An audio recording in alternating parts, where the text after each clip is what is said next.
não parar, não precipitar e não retroceder. Então dizer para esse cara, sabe quando nós vamos parar? Nunca. Nunca na sua porca vida. Né?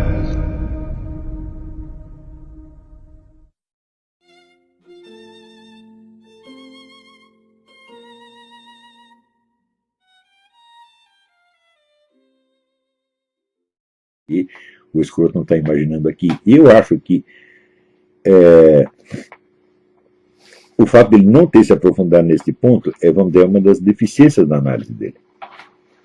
Não tem sentido você, em pleno 2013, 2014, você ainda ignorar, né, a função dessa penetração do esoterismo islâmico no Ocidente, na mesma época em que Khojev estava arrebanhando gente para o Partido Comunista, estava lá René Guénon arrebanhando gente para as taricas. Né? Só que as taricas não agem como o Partido Comunista, elas não têm atuação de massa, elas só agem nas altas esferas. Né? E quando Schuon, em 1950, ele diz: eu vou islamizar a Europa, parece que ele está delirando, mas o fato é que ele fez. Né? E ele fez como? Através da ação das taricas, que é ação só de alto nível, só pega gente ou intelectuais de primeiro plano, ou governantes, etc, etc, e todo mundo a boca de siri. Você vai ficar quieto durante 50, 60, 70 anos, só vai abrir a boca quando ele mandar. E talvez não mande nunca. Né? E então você tem o que abriu as portas para esta imigração islâmica em massa? Foi essa gente. Você coloca os camaradas em postos-chave, você vai ser primeiro-ministro, você tem até o príncipe Charles entrou nisso aí, e daí você faz umas leis que facilitam a entrada desses caras. É só isso que você vai fazer. A parte da pregação em massa são outros que vão fazendo. Isso não é para a elite, que somos nós. Deixa isso aí para os militantes. Né? Então, isto funcionou até mais do que a pregação comunista. Então, não entenderemos a história desse período se nós não fizermos esse paralelo. Está lá a KGB e tem as taricas ao mesmo tempo.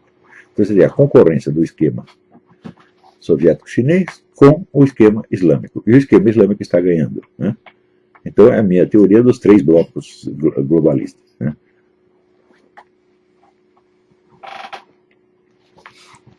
Mesmo se nos falta uma epidemiologia plausível do absurdo, não há mistério no fato de que o absurdo, uma vez introduzido, tem uma capacidade natural de reproduzir-se. Pois, nas circunstâncias certas, o absurdo é poder. Bom, isso aí já é uma coisa arquiprovada. Quer dizer, o sujeito diz uma coisa inteiramente absurda e a primeira reação das pessoas é ficar em dúvida. Né? E não consegue sair da dúvida. Então você cria um estado de perplexidade, e o estado de perplexidade induz você o quê? A obediência. Já que você não sabe o que está fazendo, talvez o outro saiba, e você se deixa guiar, então, justamente porque o sujeito disse uma coisa absurda.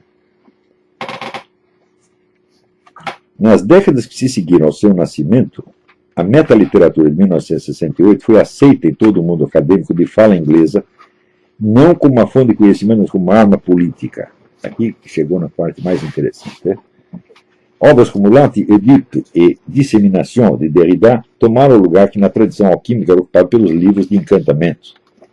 Nas mãos de uma nova casta acadêmica dominante, sem nenhuma confiança na possibilidade de que pudesse haver outro fundamento para os estudos acadêmicos na humanidade, que não fosse um programa político, essas obras foram um instrumento de um pacto fáustico. O que é o pacto fáustico? Fáustico é o sujeito que convoca o diabo, para o diabo lhe dá determinados poderes e depois o diabo de fato dá os poderes, só que depois vem cobrar. Né? Por meio dos livros sagrados, o professor de humanidades poderia adquirir poder sobre o outro e tomar posse da cidadela acadêmica, de onde o outro estava sendo forçado a fugir. Na criação e imposição de ortodoxias, o absurdo é preferível à argumentação racional, já que ele não dá abertura para a oposição, não deixa nenhum lugar por onde o outro possa voltar rastejando e semear discórdia. Então, a característica básica desse negócio é impossibilitar qualquer discussão. Porque se você tenta discutir, tá certo? Isso só prova que você é realmente o outro e que você está contra nós. Não é isso? Então, a dose de oposição ou de discussão que você vai reprimir, ela vai aumentando com o tempo. Ela começa com as manifestações mais ostensivas, e no fim até manifestações sutis de discordância são criminalizadas. Eu mencionei para vocês o negócio aí que o Ministério Público mandou recolher um documento lá de umas igrejas, onde se dizia que a política de gênero, ela exagera o aspecto cultural e em detrimento do aspecto natural. Isso era tudo. E isso foi considerado homofóbico, portanto tem que recolher e fica proibido. Portanto, você começa, né, a reprimir manifestações de hostilidade, mas no fim você reprime a mera possibilidade de pensar. E isso quer dizer, esse aspecto crescente e avassalador da repressão é absolutamente inevitável. Por quê? Porque o mecanismo central da coisa é a totalização. A totalização depende de você delinear o outro conforme o ódio que você tenha dele. Portanto, tem que ser um processo progressivo. Você não pode delineá-lo de uma vez para sempre. Por quê? Porque ele não tem um formato próprio. O formato próprio depende do ódio que você sente. Então você tem que continuar e odiar, odiar, odiar, odiar, odiar, ao mesmo tempo quando você denuncia qualquer palavra adversa, por mais serena e amistosa que seja, como um discurso de ódio, que é exatamente o que acontece. Né? Olá. Você está falando daquele caso nos Estados Unidos? Onde... Não, caso no Brasil. Talvez seja esta a razão da gratidão enorme com que a geração de 68 foi recebida nos departamentos de humanidades da Grã-Bretanha e dos Estados Unidos. Derrida, Sixu, Kristeva e outros acumularam graus acadêmicos honorários por todo o mundo anglófono, e aparentemente Deleuze foi mais citado do que Kant em obras acadêmicas de língua inglesa no ano de 2007. Você vê, tudo isso aparece na França fora do ambiente acadêmico. São revistas culturais, são debates no rádio e TV, são conferências privadas, são livros. Tá certo? Nada disso tem a ver nada com a universidade. Né? Então, a França tem um imenso movimento literário que tem autonomia, ele vive do mundo editorial e das revistas e das conferências e, sobretudo, da convivência entre os intelectuais. Existe um livro muito interessante chamado Les Intelocrates, os Intelocratas, onde você pega a elite intelectual francesa e diz quem são essas pessoas, qual é a posição social delas, onde elas estão, etc. Eles acabam mostrando que moram todos no mesmo bairro. Quer dizer, você tem encontros praticamente diários dessas pessoas. Né? E é isso que determinou. Então não dependia de universidade de maneira alguma. Mas nos Estados Unidos e na Inglaterra, isso invade o ambiente universitário e ali se consolida até hoje. Né? Cabe, no entanto, perguntar por que o senso comum anglófono provou ser uma barreira tão insubstancial à torrente de metamerda. Né? Eu já respondi, é por causa da filosofia analítica. Ela leva necessariamente a isso. Né? Críticos respeitáveis como Stanley Fish, Jeffrey Hartman e J. Hillis Miller foram arrebatados pela inundação e os filósofos analíticos ou se recusavam a notá-la, ou, como no caso de Richard Rorty, afirmavam que nadavam na mesma corrente dos expoentes da enxurrada. Qual foi o problema? Faltou-nos uma disciplina verdadeira que nos pudesse guiar em solo firme uma direção clara, ou simplesmente o charme do absurdo, quando ligado a uma postura de esquerda, mostrou-se irresistível? Parece-me que essa questão diz respeito a diferenças profundas entre nossas duas culturas, a do senso comum da língua inglesa e a da jactância literária francesa.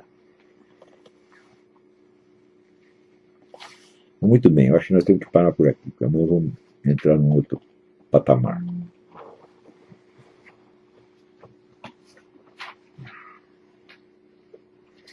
Então, hoje não vou fazer intervalo, eu vou parar por aqui mesmo. Então, alguém tiver alguma pergunta, responda agora.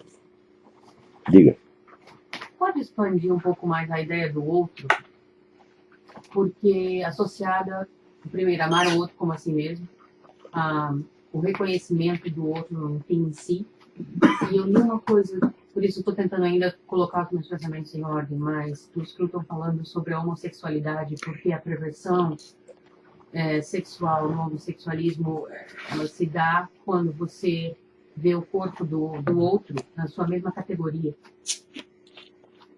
E como isso abole, é uma abolição, uma negação da ideia do outro. Bom, aí o negócio complica um pouco. É evidente que a chamada descoberta do outro, como chamava a porção, ela é a ocasião do surgimento de todas as possibilidades emocionais e valorativas do ser humano. O amor, o ódio, a amizade, o medo, a expectativa, tudo aparece no confronto com o outro. Tá certo? Só o que não aparece no confronto com o outro é a autodefinição do eu, evidentemente. O que pode aparecer aí são imagens do outro. E essas imagens, evidentemente, elas são diferentes conforme o outro de que se trata, porque você não tem só um outro. Aqui apareceu eu, de repente tem aí o outro. Eu falo, não tem o outro, só tem os outros. Né? E os outros é meu pai, minha mãe, empregado da casa, o vizinho, o coleguinha de escola, a namoradinha, todo mundo é o outro, pô. E é evidente que são pessoas diferentes. E os aspectos meus que aparecem na convivência com essas pessoas são completamente diferentes. Eu, na convivência com um, eles posso descobrir uma limitação, e na convivência com o outro, descubro uma possibilidade, e assim por diante. E isso tudo vai formando a minha autoimagem, mas não o meu eu. Para poder ter uma autoimagem, eu preciso ter um eu antes. Isso quer dizer, tudo isso se dirige a um eu pré-existente, um eu que, por enquanto, é desconhecido para si mesmo, tá certo? Mas que nasce com o ser humano como uma possibilidade que o define, por assim dizer. Então, você vai ver que a situação de esquizofrenia, quer dizer, de perda ou esfacelamento do eu, não é a norma humana. Evidentemente, a norma é ter um eu e continuar com ele e achar que ele é o mesmo. Todo mundo acha que é o mesmo. Não é isso? Então, se você perguntar, mas aonde está esse eu?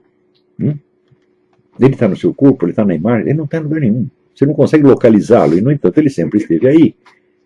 Me diga um tempo em que você não foi você. Você pode ter sido diferente, mas esse que era diferente era o mesmo que é agora. É aquele negócio do Spinoza, né?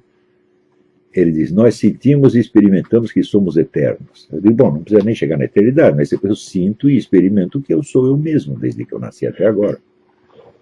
Eu me identifico comigo mesmo, mas eu não consigo localizar isso aí. Por quê? Porque o eu em si mesmo, ele não está em parte alguma. Ele realmente não está em parte alguma. Ele é, vamos dizer, uma fonte da criatividade humana. Ele é uma força criativa que o homem tem. Força criativa limitada, evidentemente. O homem não vai criar um universo, ele não vai criar o céu e a terra, mas algo ele vai criar. Ele vai criar as suas decisões, a sua vida, etc, etc. Também não vai criar livremente. Ele cria dentro de um quadro de condições que ele recebe, dentro das limitações que ele tem. Mas este dialética, não do eu e do outro, mas do eu e da realidade como um todo, tá certo? Isso vai fazer com que o eu se defina e se descubra. Mas esta descoberta, ela pode permanecer deficiente também. Por quê? Porque o indivíduo não sabe exatamente o que é o eu. Em primeiro lugar, vai confundir o eu com a imagem do eu. E a imagem do eu é aquilo que você imagina que os outros sabem a seu respeito. E que você, portanto, tenta reforçar de alguma maneira. Quer dizer, eu tento parecer algo, não é isso? E esse algo os outros reforçam e eles dizem que eu sou isso mesmo. Eu digo, muito bem, mas isso não é o seu eu. Isso é uma criação do seu eu. O eu é a força que criou isso. Então, assim como Deus não tem forma e não tem localização, nosso eu também não tem forma e não tem localização. Ele só pode ser concebido como uma força criadora. E é por isso mesmo, vamos dizer, que o outro estrangula e oprime o eu muito menos do que a imagem do eu oprime. Na medida em que eu me acostumei que eu sou isso, aquilo, que eu sou assim, o assado, etc, etc. Bom, e se eu quiser fazer outra coisa depois? O que vão dizer de mim? Não é isso? Ou o que eu mesmo vou dizer de mim? Eu vou ficar desorientado? Tá certo? Então, isso quer dizer que a pessoa deixa de experimentar a força criadora do seu eu. E, portanto, ela não se renova. E, portanto, fica presa dentro de uma autoimagem que acaba por estrangulá-la e por eliminar. Isso acontece com praticamente todo mundo hoje.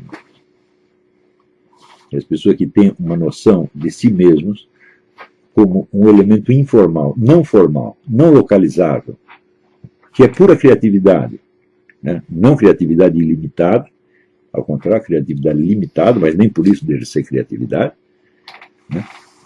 e que tem o poder, vamos dizer, de criar-se e de reconhecer-se ao mesmo tempo, e depois de desfazer-se e modificar-se.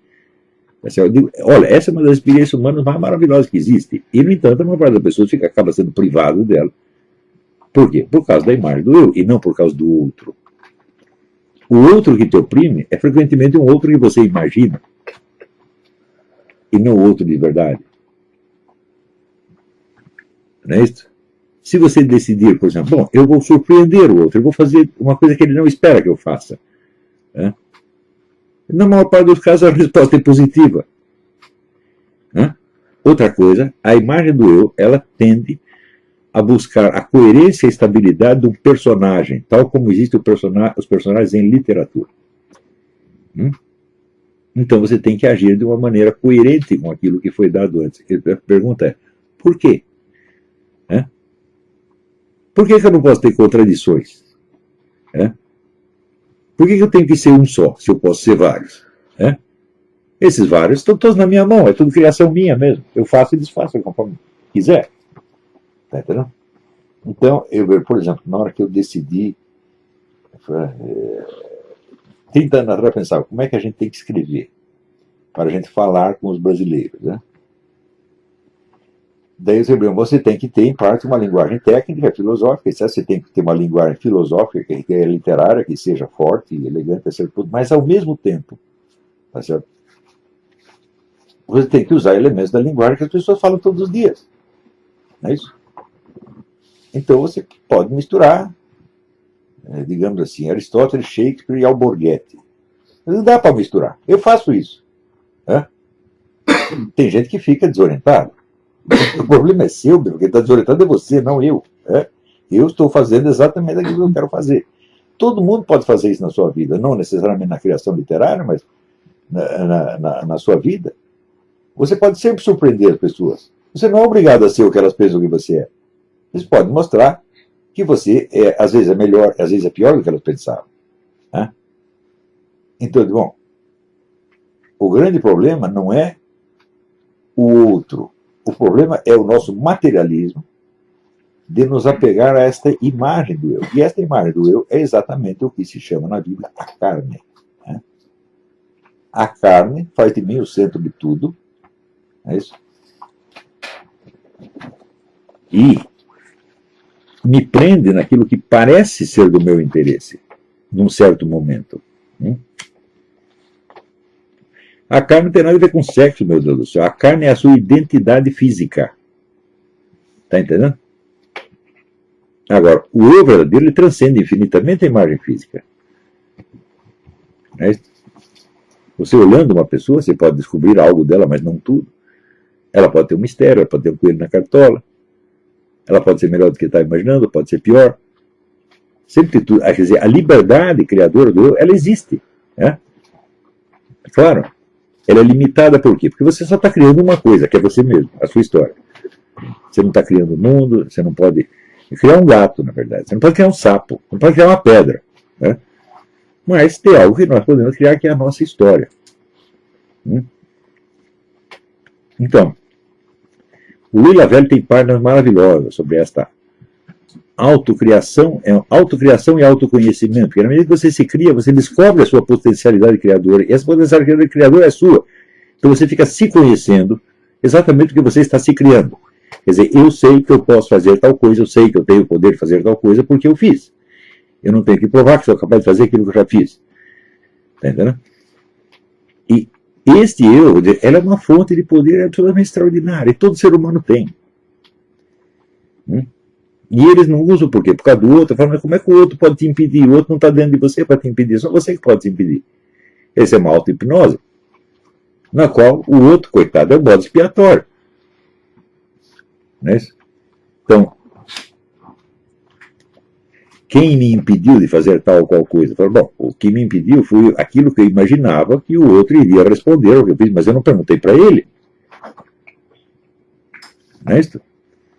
Então, a força da personalidade humana é uma coisa que, para a maior parte das pessoas, continua sendo um mistério. E é uma pena, porque todo mundo tem, está na mão de todo mundo. E é evidente que a gente tem que, no fim, a nossa vida acaba sendo uma coisa tão decepcionante, porque você mesmo se fechou, você se trancou dentro de uma malinha, que é a imagem do eu, e você cedeu à carne. Na medida que você cede à carne, você cede também ao mundo e cede ao diabo. Agora, você imagina o peso, por exemplo, que as exigências da sociedade, codificadas em regras, em costumes, etc., podem ter nisso aí. Eu posso usar a sociedade inteira contra mim mesmo. Eu não sou obrigado a fazer isso, mas eu posso fazer. Se houver para mim uma coisa mais importante do que a autorrealização da minha consciência perante Deus, que pode ser, por exemplo, a realização de uma profissão, eu ser eleito para tal cargo, né? Eu conseguir a amizade de tais ou quais pessoas. Todas as finalidades sociais, essa representa o quê? O segundo inimigo da alma, que é o mundo. Né? Então, o primeiro inimigo é a carne, é o formato no qual você se fechou. O segundo inimigo é o mundo, é o que você acha que as pessoas vão pensar, é a reação que você prevê, e são as pessoas perante as quais você cede. Quando, na maior parte dos casos, elas não estão nem ligando para você. Você vai pensar o que é um sujeito tímido? O sujeito tímido é um negro que chega numa festa, ele fica fechado no cantinho, achando que todo mundo está olhando para ele, e ele vai passar vergonha. Fala, ninguém está olhando para você, desgraçado. É? Só você está prestando atenção em você, você está passando vergonha perante você mesmo. É? Então, vamos dizer, essa timidez, essa inibição, é uma auto-hipnose, de algum modo, feita não pelo outro, mas pela sua imagem do outro. Na medida que você tranca você mesmo dentro de uma autoimagem, você tranca os outros também na imagem que você tem deles. E, frequentemente, você não espera deles, a não ser aquilo que eles estão acostumados a fazer. Então você se priva de ter muitas surpresas. Quando eu levei o Silvio para caçar urso lá no Maine, eu nunca achei que ele ia acertar no urso. Ele acertou. O meu urso não apareceu, mas ele apareceu e matou o urso. Pô. Ele nunca tinha atirado nem num sapo. Né? Essas coisas acontecem para me surpreender. Pô, né? As pessoas sempre podem surpreender para melhor ou para pior. Não há novidade alguma, por quê? Porque você não tem o controle delas, e porque elas também são centros criadores. Então, compreender-se a si mesmo como um centro criador que não tem forma, mas que gera formas, gera e destrói, né? Incessantemente, como a própria natureza. Né? Bom, esse eu acho que é um dos segredos da maturidade, pelo menos. Eu considero uma pessoa madura, uma pessoa que tomou posse do seu centro criador. E não liga mais para a imagem, nem tem imagem mais. Tá entendendo? E não precisa da imagem. Né? Assim como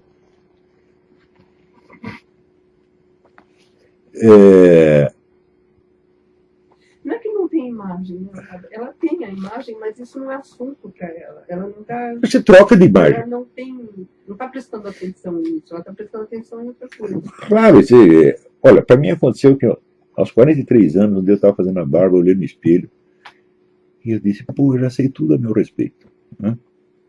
Então eu não sou mais assunto. Acabou. Eu não tenho que pensar em mim mais. Eu vou pensar em alguma coisa. Isso é uma libertação. Na hora que você começa a pensar em alguma coisa, você começa a agir. E você descobre a força da sua ação sobre o mundo. Né? Todo mundo tem essa capacidade. A pessoa não exerce porque não descobriu, ninguém avisou. E por quê?